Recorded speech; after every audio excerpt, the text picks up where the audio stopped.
Brian, you always highly recommend the Lamy 2000. Why, yes, I do. I love mine, but like you, I have somewhat greasy, oily fingers.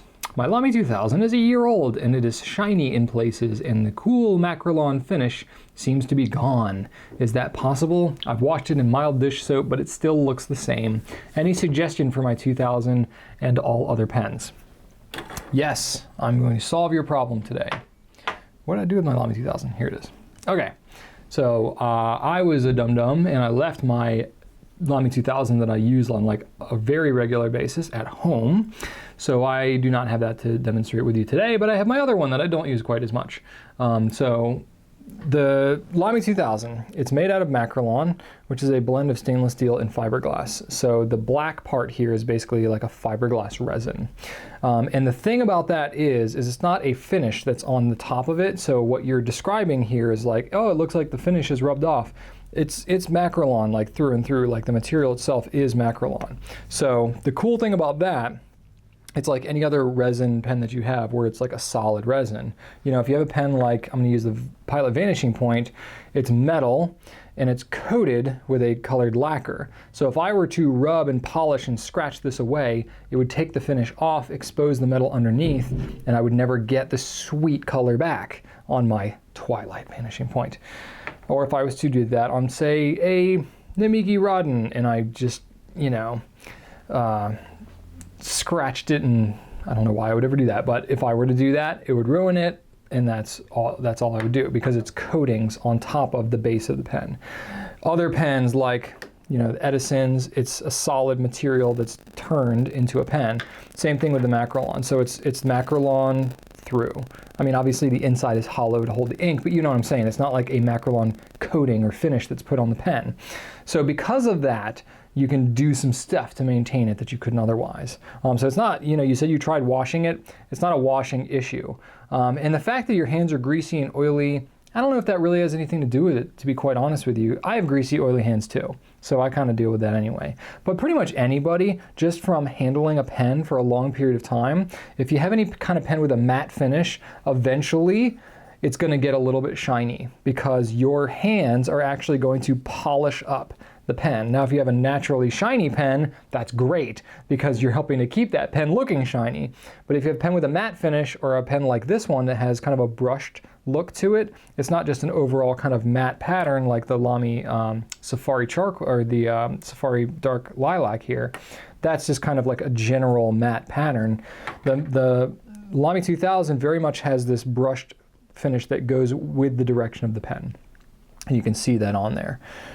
So it's very simple to maintain this actually. If you have some parts that are kind of polished through, the best thing that I've found to be able to use that is actually something that's very handy. It's a scotchbright pad or like a Brillo pad, you know, like you would have for washing your dishes. I really forgot a lot of stuff from home today. I forgot to get my just straight up Brillo pad. So I have one of these like things that goes on, you know, the handle that's filled with soap and it's got the sponge with the Brillo pad attachment to it. Same concept.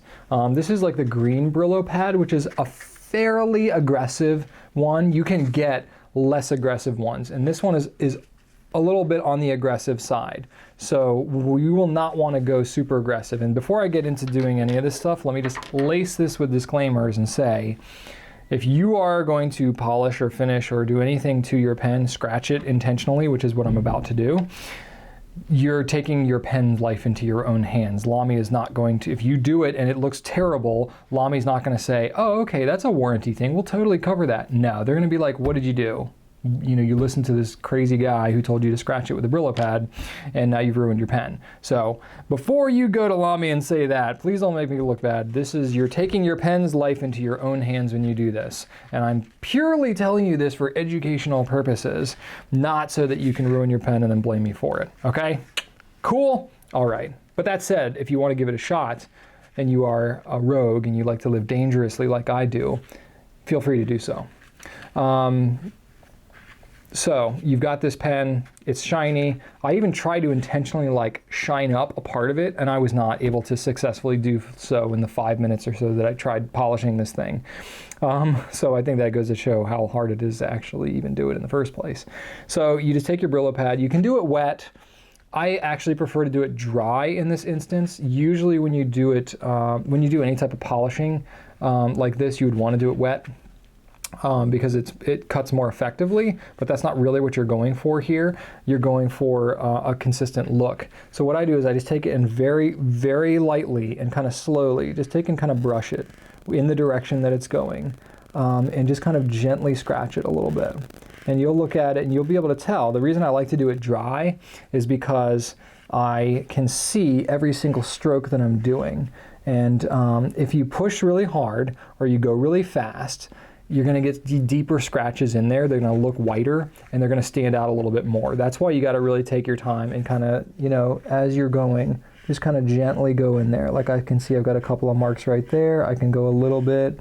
And you're not going to want to go like really intensely just on the spot that you're doing. You're going to want to go in kind of a longer stroke. And that's kind of like, you know, sanding 101. And that's like a woodworking technique that I picked up on a long time ago. Is, you know, whenever you're trying to sand, especially one spot to match another spot, you start out just kind of on that spot, but then you need to feather it in and you know, beyond just where you were. So that will make it look more consistent, because chances are whatever sanding or device that you use is not going to exactly match the grit of what they used there.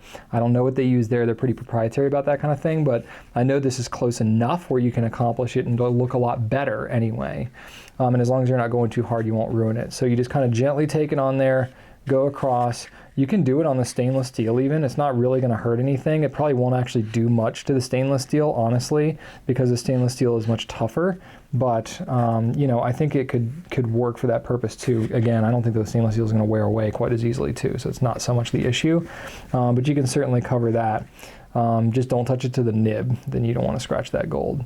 But then that's pretty much going to do it. I mean, honestly, you do that a few times. You just kind of brush it off with your finger. It'll look a little bit whiter as soon as you do it for the first time. And so you'll want to like take your finger and rub it, or have like a wet paper towel or something and kind of rub it away. But I find that if you just rub it with your fingers a few times, your oil in your hands will kind of pick up any excess you know, material that was left behind from the scratching, and then it'll look pretty darn good if you just kind of take your time and go slow with it.